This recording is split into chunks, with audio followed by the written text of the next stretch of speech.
You're listening to the Forest School podcast with Lewis Ames and Gemma Southerden. Hi folks, this week Gemma and I are having a little chat about Beltane, talking about what does Beltane mean, some stuff we've learned about Beltane, and kind of exploring why we think Beltane is as important to us now as it is. So I hope you enjoy it. It's only a short one this week. At the end, we've got a bit of a treat. Wem and I have done something a bit different because, you know, it's spring and we're feeling creative. So when you get to the end, you'll see what that is about. All right, enjoy.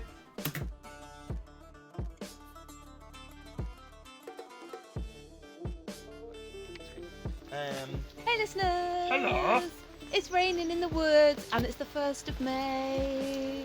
Beltane. No? How do you say it? I don't know, I just say Beltane. Oh. I saw another one that was like the Gaelic word for it. Yeah. Which was like... Something else. Something else. Began with a C. Ooh. And they were saying that it was... that was the Scottish origin of it.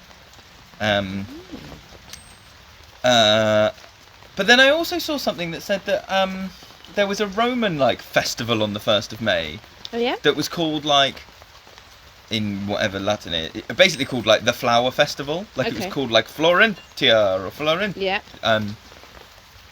Which makes sense. Yeah. That Sorry, does we're make just sense. jumping in. We're just jumping in. We're talk talking about Beltane. Yeah, we're talking about Beltane, we're talking about May Day. Before we talk about like historical origins and stuff that we've read, Yeah. like can we because I think when we started doing Forest School we weren't really into these like seasonal festivals so much. It's something that's No. evolved through our practice. Yeah. And can we talk about like why that has happened and what do you think the point, you know, why do we do it? Like, can we talk about that? Do you First have of something all- ready to go? Or do Well, you have I think that it's the kind of thing where you're doing like reading about nature connection and trees and all this kind of thing, and then through those bits of reading you can't escape really these like older Celtic, the like pre-Christian Yeah, okay. festivals, Beltane, Samhain, all these Imbolc, all those things come up through tree lore, I think, and plant lore. If you're reading about kind of trees Yeah. and folklore and things like that, so I think that's probably where I first became aware of all these things. Apart from like, well, May Day is a bit more of a well-known one, isn't it? But you wouldn't have necessarily heard the word Beltane unless you moved in certain circles or read certain things. Yeah. And so then first of all it was just like a personal awareness, and then I started kind of marking them a little bit with my family but not in a massive way. And then we did a podcast with Jenny Archard, so if you haven't listened to that one, that's like a good That was talking all about the wheel of yeah. the year and all these kind of things. It was about a year ago now I think that we did I think that. it was a while ago, yeah. And then we kind of decided to move our family events. So we have these kind of one-off family sessions we're doing on this afternoon, and we moved those to be in line with Beltane, Imbolc, Samhain, and we don't do one in the winter at the moment, do we? Because it's 21st is a bit like Yeah, it's a bit close. Yule's a bit close to Christmas. And I was kind of reading something about Beltane yesterday, and saying that if you're kind of new to celebrating these kind of things, but maybe you want to, but you don't really know where to start, that there are all the like historical traditions of Beltane, but you don't. There's not like you have to do this. This is the tradition. Yeah, it's all wobbly. It's all you can grey choose, around the area. Yeah, and- you can choose how to mark it if you decide you want to. And that it could even just be a conversation with your family, with your children or whatever, in terms of like, oh, it's May Day, it's like the traditional beginning of summer, and that if you're kind of just doing something because it's May Day, whether that be we're going for a picnic, or we're going to get up really early and listen to the birds, or we're going to light a fire in the garden because it's May Day, and it doesn't even have to be the same thing every year. Yeah. And I was thinking about, but what, like, why? What's the point? What is the benefit if you're looking at like children, for example? And I was reflecting, thinking that since we started doing it, which is probably about 3 or 4 years ago, that it's another kind of anchor point through the year to help to understand the passing of time. Yeah. You know, so you've got like Christmas, you've got people's birthdays, and so for children, like the year is like epically long, and things change, but it's like a real long haul journey compared to for an adult. And so you've got these, like, the more anchors you can put in terms of like marking, this is a day that we make important in some way, even if it's a different thing every year, is like really, really helpful and something to kind of look forward to and go, right, okay, do you know what I mean? In terms of going, well, next weekend it's May Day, and then after that, then it's going to be this, and I think it's really and it's really nice to spend those moments of kind of gratitude and noticing. So it's a real like, well, why? And that's the nice thing about these seasonal festivals, is that they're so intertwined with nature and like moments of change, that it kind of invites you to actually take notice of the change that's happening around you. So even if you don't have any kind of, well, spiritual is a weird word, isn't it? Because it means so many things to different people. But if you're kind of looking at that spiritual meaning, nature connection type vibe, then that's why I think they can be really beneficial. And so you don't necessarily have to have like really strong pagan links yourself or knowledge about it to choose to mark these festivals and do it in whatever way suits you. But I think it's really nice for that reason. Yeah, I think for me it's almost like it's been a bit of a journey of like genuinely putting the cart before the horse, and then the horse has moved now to being in front. And what I mean by that is like, when we started doing this, it was like This is a weird bird noise over there. Yeah. When we started doing looking at these festivals, it felt like it's a bit fake it till you make it. Yeah. Like I was aware of like, these things are like sort of they're being talked about in the circles that I'm moving in. Okay, let's put them on the calendar and maybe they'll do the thing, and then you start to look at them and go, okay, this one marks the beginning of winter. And just that, like, I can't remember what the word is, but you know, like when you learn about a new thing and then you see it everywhere. So that effect happens of like, you learn that, or something triggers that you go, oh, it's winter now. And so then for a few weeks after that, my brain was very like, oh, there's a sign of winter, there's a sign of winter, there's a sign of winter. And yeah, it just gives you something to focus on, and actually something to sort of like, is they're always positive. Yeah. It's never like, oh shit, winter's coming, it's gonna be boring, it's gonna be cold, and get ready for the shit. It's right. like, I think they're you're right. positive of like, look at the rebirth, and look at this food is coming out, and this is the time when this happens, and like, they're all positive, which is true of most celebrations. I think that's a really important point to make, because I felt much less depressed about the onset of winter since thinking about these festivals. I really have, and thinking about especially in the winter ones, about like life starting underground. So it's not that nothing is growing, actually loads is blooming happening, it's just that you can't see it yet. And that thing about Imbolc being the earth being pregnant, that was a real like eye-opening moment for me, I think, because February still feels really harsh, but actually everything's there, like it's pregnant, it's waiting to happen, and that's so much more exciting than just going, oh my god, when is spring coming? It's a good frame. I think it's a good mental health, mental well-being frame to have that in your head, rather than, and I think that's what people talk about when they're saying like, oh, the disconnect from nature can make you feel really, more seasonal affective disorder, more whatever else, because the visibility of stuff happening is less. But that then leads, so I think that's where we started, is like, okay, let's learn about these festivals and then we'll do them. And then now I feel like the last, I'm going to say 2 weeks, maybe a week and a half, coming into the woods, I've noticed it first and gone, oh, it's changed, it's woken up, something's happened. Oh, I should like mark that. And I've been trying to say to the kids like, hey, isn't it great? Like, look at all the green. Hey, do you notice anything's different? And actually what that is I'm slightly ahead of the festival. So I'm just going like, these things are happening, and where I'm trying to mark it with conversations of like, guys, look, the bluebells are growing, guys, look, the snow, actually it already exists. The tradition already exists of like, right, let's all get together, look at all the new stuff, let's all do that.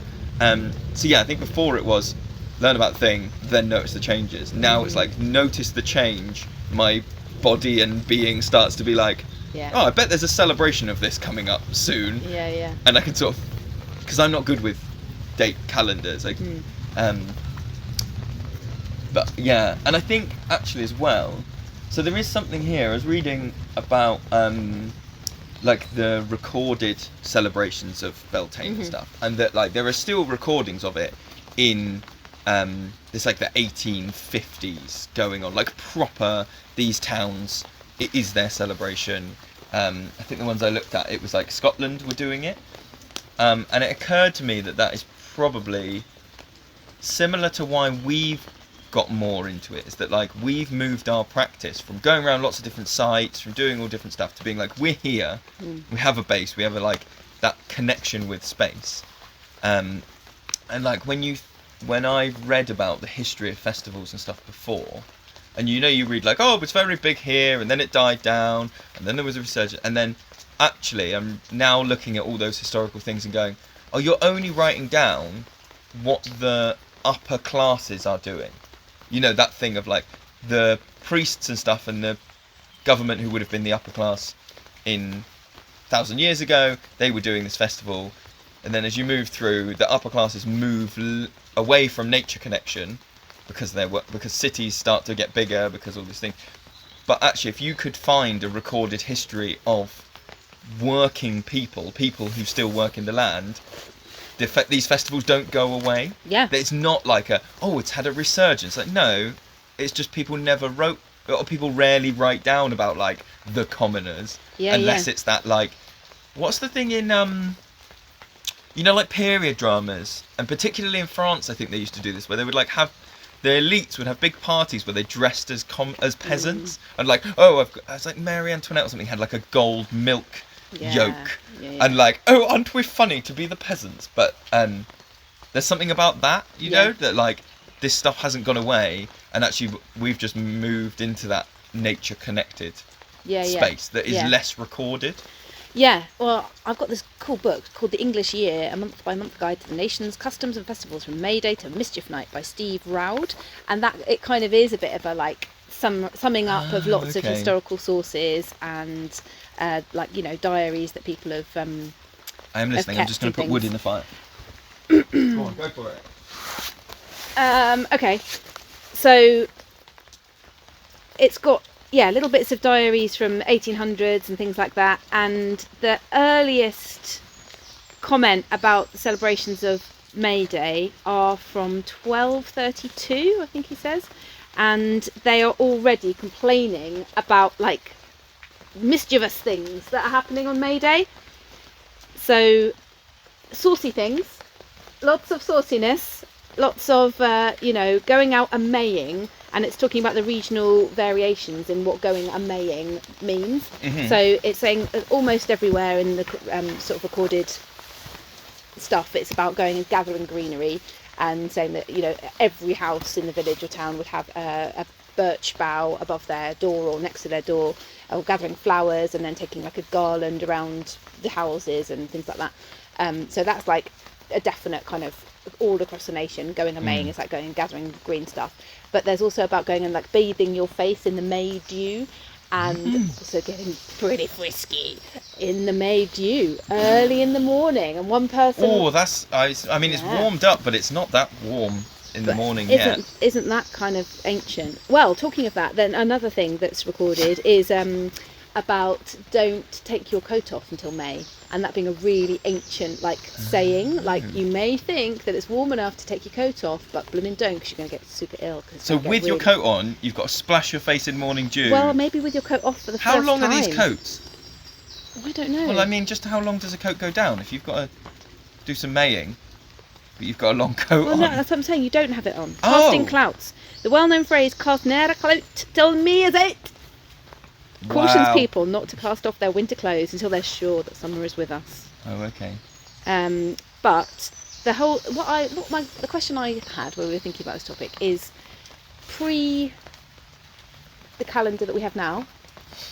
Gregorian, Cistercian. Well, what is the calendar we have now? It's quite new. Gregorian. So before that, when was May Day?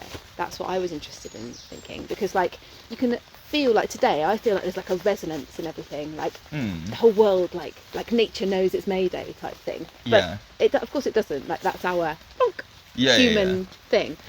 But when was Beltane? Before the calendar that we have now, was it still on this day, or was it the 1st of May, which was actually 2 weeks ago? No, because the calendar a lot of the calendar, as far as I'm aware, this could be absolute horse But the Romans kept putting extra months in, right?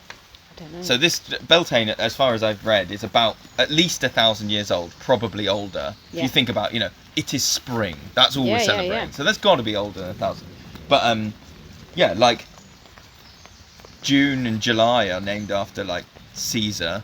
And August is Augustus. And like they used to just ram extra months in and just be like, he was pretty good. Why don't we rearrange the whole fucking calendar so we can have like Lewis month? I guess so the hawthorn tree is also known as the May tree. So it's all about when that tree blossoms and like going and collecting that blossom specifically. So I guess you can kind of regionally, when you see that blossom happening, you all go, hey guys, like let's all celebrate on Saturday because the May's out now. Do you think that varies then compared to something like the solstice, which is like northern hemisphere? That is your solstice, right? Bang. Whereas there's some, like Beltane, they have this like wobbly window of like by the end of April. I don't know. I wish I maybe because I wish I knew. Because there's some regionality there of like if you're in southern Italy, the what we're saying, like that resonance thing might kick in earlier if you're in Sweden. Oh no, Gaelic stuff doesn't go to Sweden. Do you know what I mean? If you're in Northern Europe, getting up into Scotland, then that's going to feel later, right? Yeah, I don't know.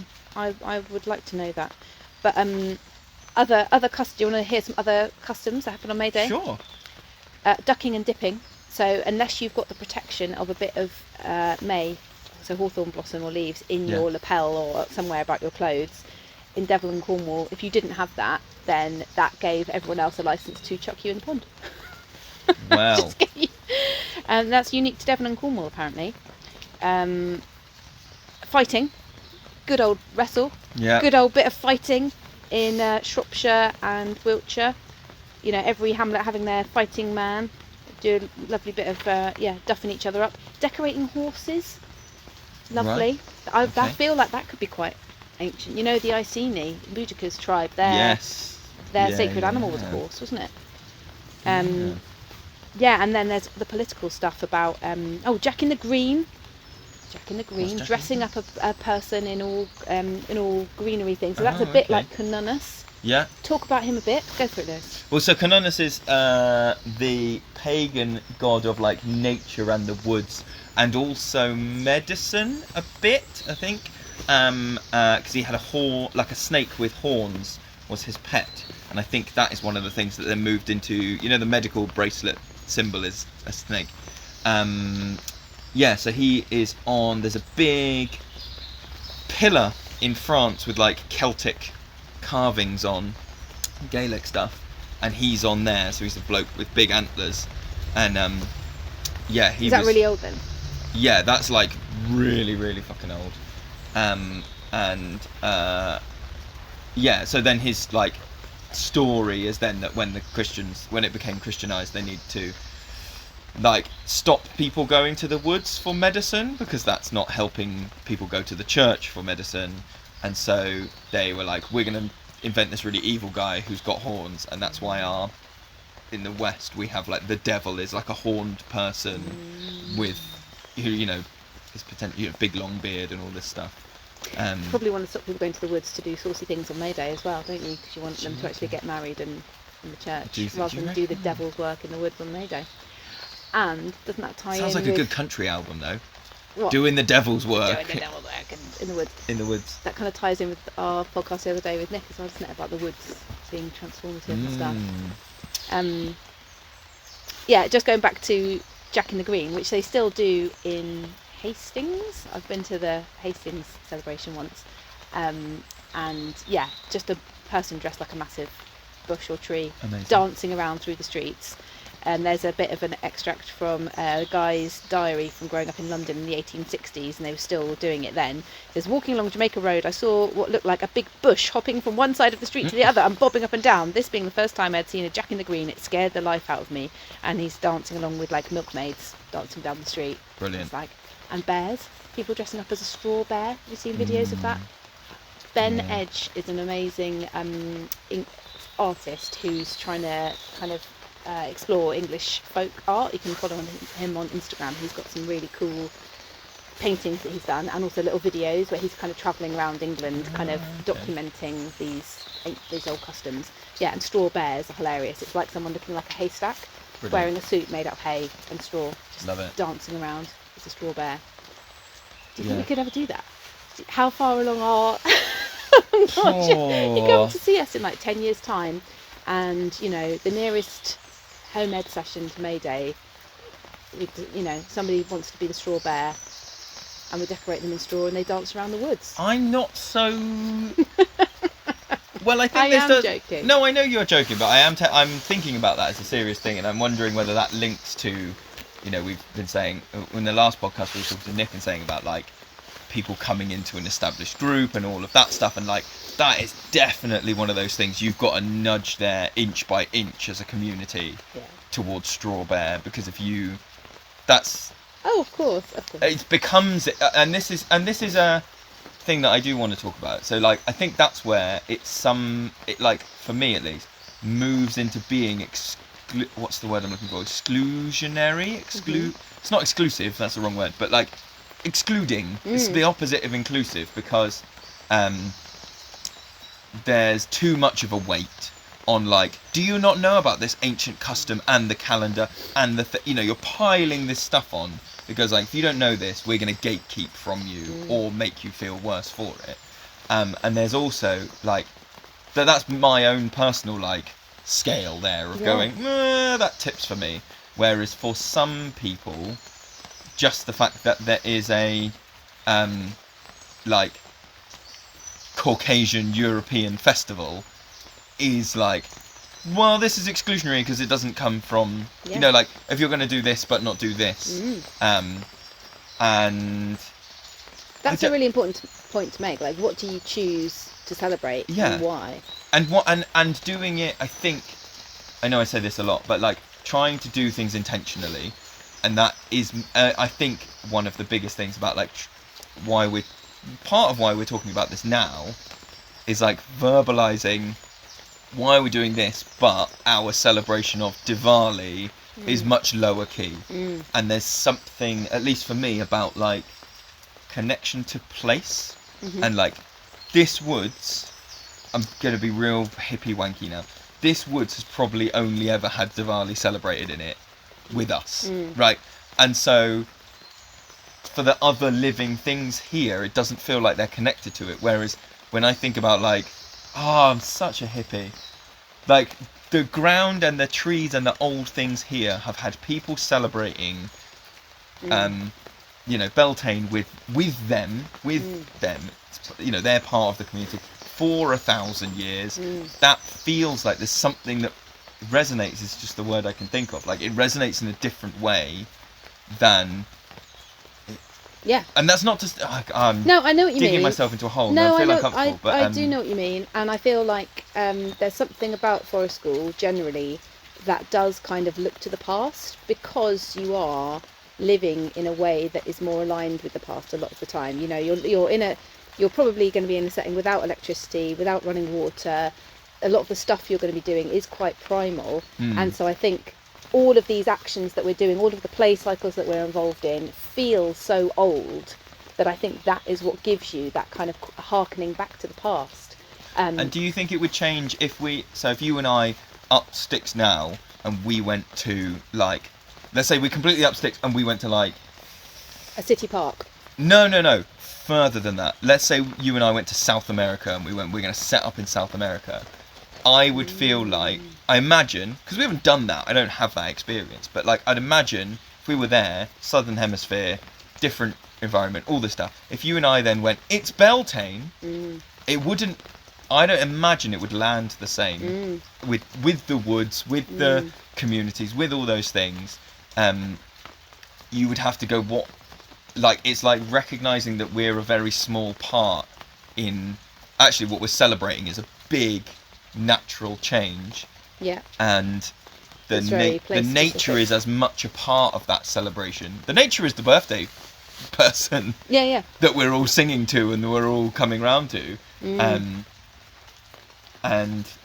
yeah, I'm waffling. Yeah, no, but I know what you mean, and I think it's I feel like there's room there for a huge piece of research, amongst forest school practitioners and participants about, why we harken back to past and traditions and what we choose to celebrate. I think it's really interesting, and there will be some practitioners who don't, feel this way about past traditions and ceremonies, and there are some people who are way further down the line for whom it is a real, crux of their practice, and we're kind of somewhere in the middle. We're definitely nudged one way more than the other, though. You think now? But it hasn't always been that way. No, definitely not. And also, we don't, like today, we've got families coming, but we don't tend to go, everybody, it's, I'm a fucking bear! Exactly. Look at me! Exactly. I'm dressed, it's, yeah. It's subtle. If you already know about it, then you see it. But if you don't... Well, that's where I think our role in these things is... I'm just going to absolutely link back to what we were talking about last time, and we're there to be the guides, be the handhold, and gently show this festival if you want it that exists, rather than come on, we're doing it. You're in or you're not. I'd be really interested to hear how people listening are, if anyone's doing anything for Beltane. What people's relationship is with Beltane. We do really like hearing from people, and the messages of people going oh, I do this, and if you are one of the people that's got in touch, you know that we will probably end up waffling with you over if you message our Facebook page or you send us on Instagram, we will probably waffle back and go, this is incredible, what do we do about this? And so please do get in touch, because I'd be really interested to know. Absolutely. And I feel I don't know if it's just the circles that I move in, but I feel that there is a growing connection to those older festivals just amongst the general public. There are new sides of Morris dancers setting up, you who are me them modern, the other day, didn't you? Yeah. Modern all-female Morris sides, and who sorry. celebrate these seasonal things a lot more.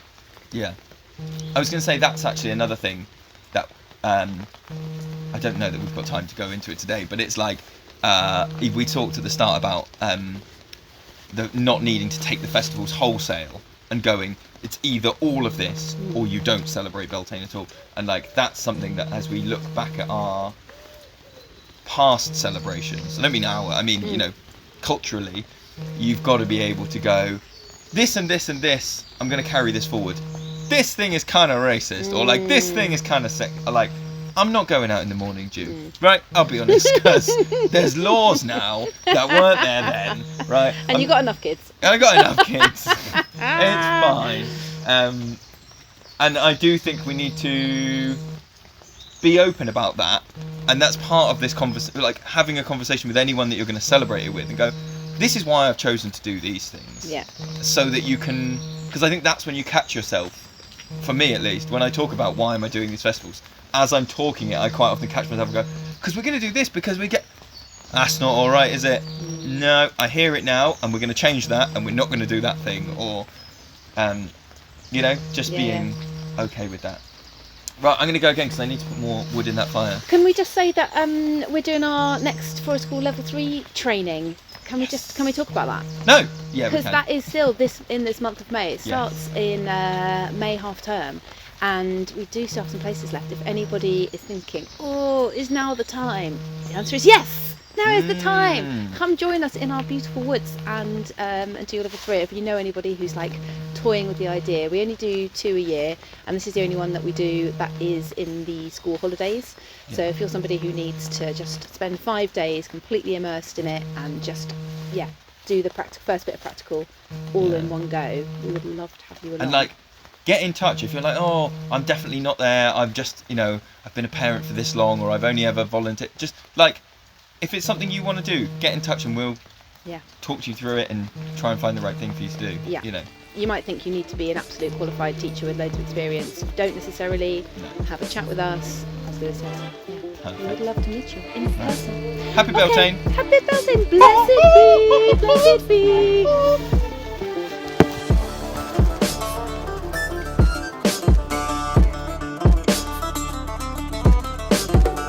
Right, here we go then, folks. You made it to the end. Short one this week, but there's some juicy nuggets in there. Right, so like I said, Wem and I have been pretty creative, and we decided we've been singing a lot of songs with our groups at the moment, and we've been singing other people's songs, and we thought, why don't we have a crack at writing some of our own? And it just so happened Wem and I have both written a song in the last couple of days, and we thought it would be a bit of fun if we put both of them on here for you guys to have a listen to, and we want to know which one's a tiny bit competitive. If you want to jump on Facebook, jump on Instagram, and just whack an emoji in there. I have written a song about a tawny owl because I found a little baby tawny owl this week. So if you reckon that my one is the better one, and you definitely will, then just whack a little owl emoji in there. And Wem has written a song about the beech tree, queen of the forest. So if you're liking Wem's, then whack a little tree in there. If you like both of them, whack an owl and a tree in there. We just want to know. We're just big silly children who are slightly competitive about the songs we've written. So I'll play them both now, and hope you enjoy. See you guys.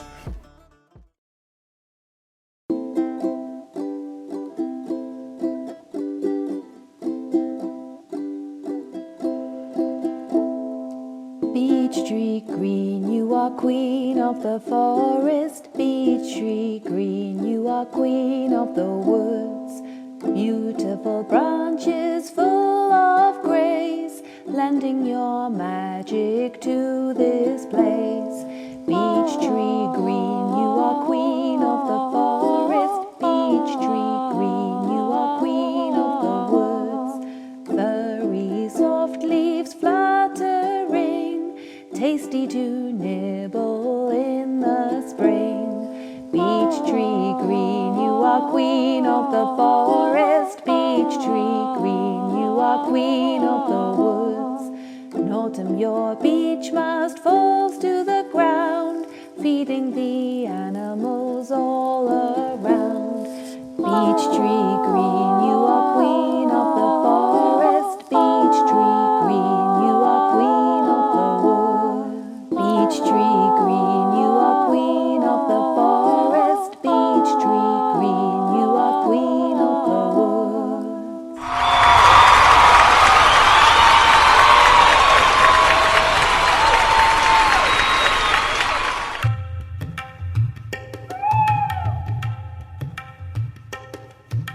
Tawny owl, silent on the wing, watching over meadowcops and spring, sleeping deep in the mighty oak, calls in darkness out to their kinfolk.